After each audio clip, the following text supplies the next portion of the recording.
Today, we are joined by Dr. Tai Deng, a neurologist who stumbled upon the FIRE movement after refusing to follow the status quo of excessive spending among physicians. Join us as we delve into Dr. Deng's journey of financial enlightenment and intentional living. Get ready to be inspired as we uncover the neurological insights behind Dr. Deng's FIRE journey and learn how you too can break free from the cycle of consumerism and ignite your own journey to financial freedom. Dr. Deng, welcome to the video. I am so excited to talk to you today. Hey, Mindy, I'm excited to be here to talk to you as well. You know, usually your voice would just be on my car speakers as I'm picking up my daughter from preschool. So it's nice to finally speak to you in person. Well, it's nice to meet you. So how did you discover financial independence? Almost completely by accident. It's several things converging. First, I just finished my medical training not too long ago, like 7 or 8 months ago. And I realized even though I'm in my mid-30s, I didn't know anything about personal finance, and I found that kind of embarrassing. So I just wanted to start that process of just reading books, listening to podcasts, and just figuring out what I'm going to do. I was having conversations with my cohort, and I found it interesting, the psychology of money behind new medical graduates. Yeah, we spend like 10 years in medical training. We're busy seeing patients at clinic or seeing patients in the hospital, and there isn't really much time to figure out personal finance. And during this time, we're delaying gratification. We're seeing our friends and others around us buy houses, get married, have kids, buy the cars that they want, and we're just working in the hospital during this time. I found it interesting that immediately when we graduate, that muscle delayed gratification just shuts off when you get a paycheck that's maybe 4 to 6 times what you're initially used to. And when before you're perfectly happy, kind of living the life, living within your means prior, that really changes. And I thought that was super interesting. It's like very similar to when like a lottery winner gets a ton of money. It hasn't been through a gradual process. They haven't learned the discipline how to use it. And then suddenly it appears and you're just scrambling to figure out what's going on. I grew up poor, and I never really envisioned the possibility that you could just not work in your career. I thought, everybody just worked into their 60s or so. And I think it's really powerful, learning all of the different aspects of personal finance. And it gives you a certain level of power over your life.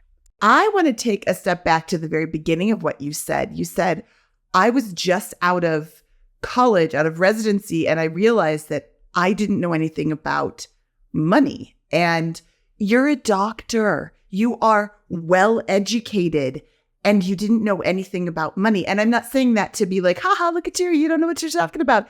I'm showing other people who aren't doctors. This is not something that we're being taught in school. This is not something our parents are teaching us because they don't know either. So don't beat yourself up when you have this financial awakening and you say to yourself, oh man, I don't know anything about money. Yeah, okay, that is a fact. Now let's change that fact. Let's start learning about money. It's never too late to start learning about money. So definitely don't beat yourself up over that. Before you started pursuing financial independence, what was your life like? It's quite similar to how I live right now. I always have been a frugal person. Me and my wife were both frugal people. And having the limited income we had, or even no income during medical school, how I'm living right now is very similar to how I lived during residency and during medical school when we didn't have an income. And what I try to focus on is really kind of activities that are just personally intellectually fulfilling.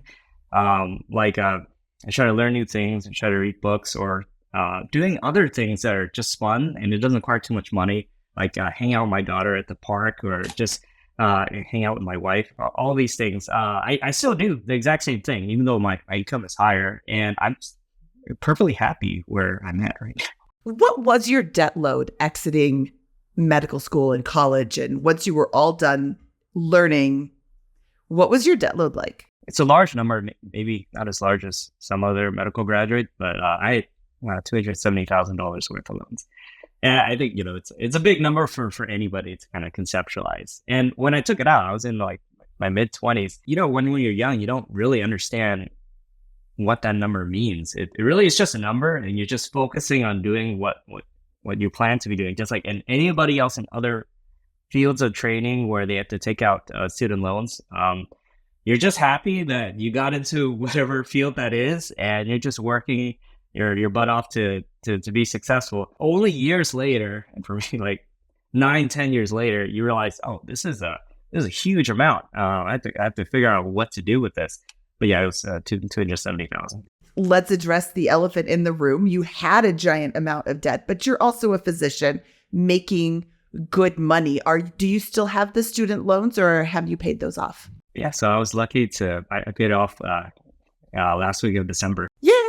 I know. That was amazing. And I'm pretty lucky in multiple aspects. Yeah, my wife supports me in this journey, and I think like without that wouldn't have been quite possible. It was a hang in the back of my mind that this is something that I really want to do.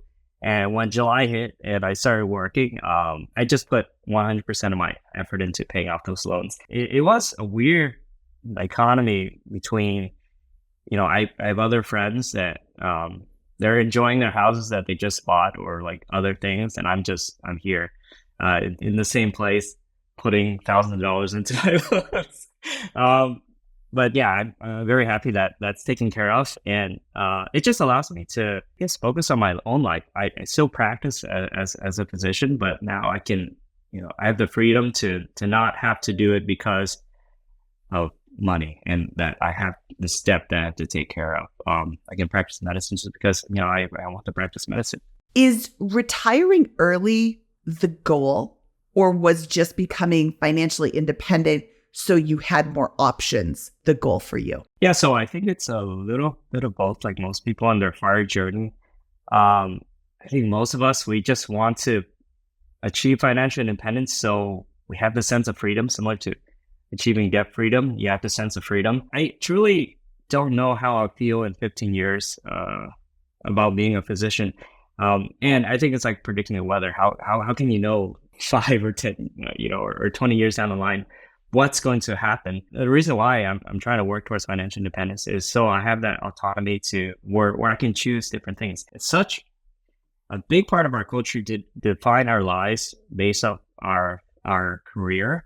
And I think that is kind of a small way of thinking about our lives. We're much more than what we do for a living. I'm more than just a physician, and I want to figure out other things that I can do with the time I have left on, in this world. So I think that's really interesting. You said that I'm more than just a physician, and, you're not just your job. I think being a physician, even more so than any other job, is an identity to a lot of people. You have to go to school for 10 years or something like that to become a physician.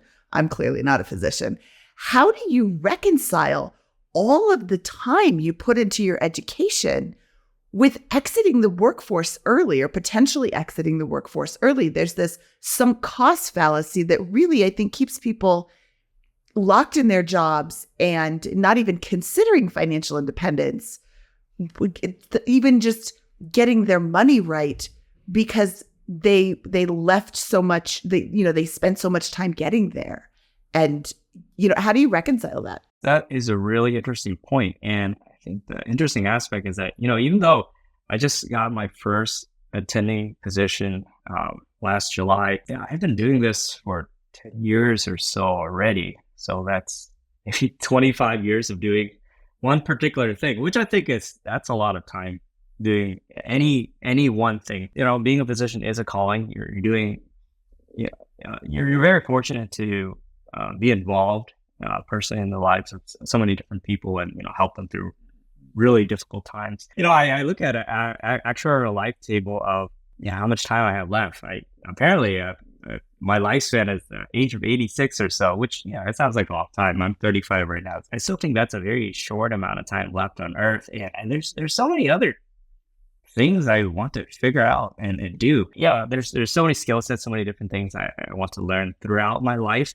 That's why, what I said earlier, you're more than just whatever your career is. To be honest, being a physician is a calling, but it is still, at the end of the day, a particular job. And your job doesn't define kind of who you are. If it's incredibly, even the president of the United States, it really is, at the end of the day, it's one aspect of your life. There are other aspects. I could not agree more. You are absolutely correct. I don't like the acronym FIRE because it's financial independence, retire early. You don't have to retire early. If you have a job that you love, you can stay there. You can go part-time. You can design the life that you want. Maybe you really love being a neurologist.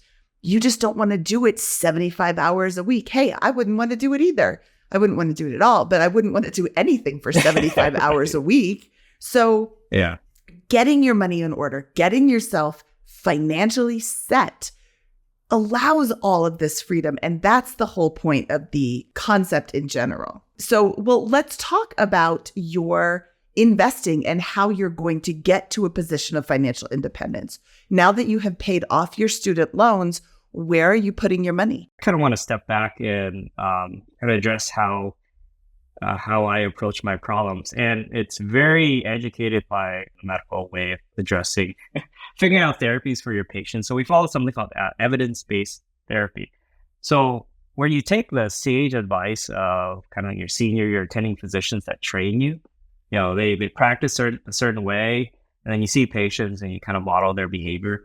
But you supplement that with kind of the latest evidence in either journals or, randomized controlled trials or things that have really high evidence to kind of challenge these sage advice, complement it, but sometimes it allows you to practice completely differently. But in the end, it's to find kind of the most optimal path to treat someone. So my investing strategy is very similar to that type of path. So I read kind of the classic books for personal finance, A Simple Path to Wealth by Jim Collins. I read Vogle's book or Benjamin Graham's book, reading The Psychology of Money, all these things educate that pathway. Plus, I also look into the research that they used, kind of looking at the primary source to make my own conclusions as to what is the most optimal path. And that really just leads down to a very simple investing strategy. I just follow the Boglehead or John Bogle strategy of diversified, low cost index funds. So that's what I mostly do. Also, Housel talks about this in The Psychology of Money. Wealth is the money that you don't spend. By definition, it's the money that you don't spend. And a very key and important aspect that it's like eating broccoli for most people is just being able to have a lot of clarity on what your day-to-day fixed costs. Yeah, I use Empower. I used to use Mint in the past, but I use Empower now. And just being able to see the cash flow that comes in, cash flow that comes out, gives you kind of clarity as to how you can allocate certain things towards your goal. Over time, that really has been shown, at least in the financial research, that's quite an optimal path. And the interesting part is you don't have to be an expert in any of these. You don't have to be like, a Wall Street guru. Everybody can go down this path and achieve financial independence. And there are other research that looked into millionaires that people with a normal average median income, they can achieve financial independence as well. As long as you really, kind of avoid the speculative aspects. Where are you on the path to financial independence, and how much longer do you think it will take you to reach your goal? Yeah, so the interesting aspect, when I'm listening to these different podcasts or watching YouTube on financial independence, it's not quite a number, even though there does exist a number. It's really kind of an age where I'm like, this should be enough, so I don't push the goalposts any further. And I think that point is 15 years. When I reach the age of 50, I think that's kind of the point where I'll just reevaluate things and how I'll feel at the time. I like that you're putting an age on it instead of a specific number, and that you have a nice time frame. You're not like, I want to retire tomorrow. It's 15 years, being conscious of your money, how much you've saved, and seeing this 15-year timeline. I can see as you check in a year, check in 5 years, check in 10 years, like, yes, I'm on the path. Oh, I already got there. Or I think that this is a great amount of money. Or, oh, I need to save a little bit more.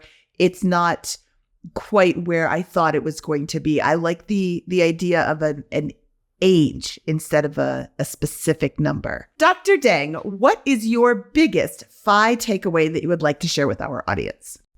I think what most people don't realize is that they have a lot of power over the direction of their own lives. I could just as easily look at my student loans and go, this is just too big of a number. I'll never address this. The most common path for kind of medical graduates being hundreds of $1,000 worth of loans is just hang on to it for like 10 years or 20 years. That's the most common path. And I could just go, this happened to me. It's beyond my control and I'm just going to live with it. I'll try to shove it aside and just live with it for many decades. But you just kind of question what is the status quo, educate yourself on personal finance, but like other aspects, and get to a point where you feel I do have control over my own life.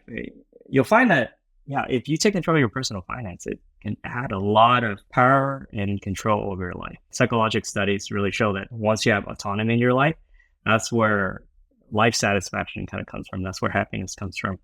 I love that statement. As a control freak, I want control over my life.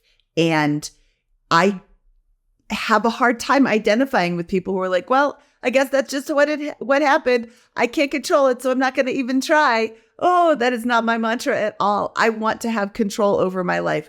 I want to be the one in the driver's seat. And the best way to do that is to get my financial house in order so that I'm not beholden to anybody else controlling how I act, where I go, what I can do. I mean, if you don't have your finances in order, you have to answer to your boss. And your boss wants you to work on Saturday and you don't want you to work on Saturday. Guess who's going to lose that argument? You are, because you don't want to lose your job, because you can't lose your job. So it allows you so much more freedom. And some of the arguments I hear is, oh, it's so restrictive. It's so freeing to be on a budget, to be financially independent, to have your expenses under control. It's so freeing because then you can do whatever you want. I love that. Ty, thank you so much for your time today. This was so much fun, and it's always good to chat with you. Is there anywhere that our audience can find you online? I just have the YouTube channel. It's the Financial Neurologist, and my email, thefinancialneurologist@gmail.com. But I respond mostly to kind of like the comments on my video. Yeah, so those are the two places where you can find me for now. Awesome. Check out Dr. Ty Dang at The Financial Neurologist on YouTube, or email him thefinancialneurologist@gmail.com. All right. If you like this video, please click the thumbs up and don't forget to subscribe to this channel for more videos with inspiring fire stories like Dr. Dang. This is Minnie Jensen signing off.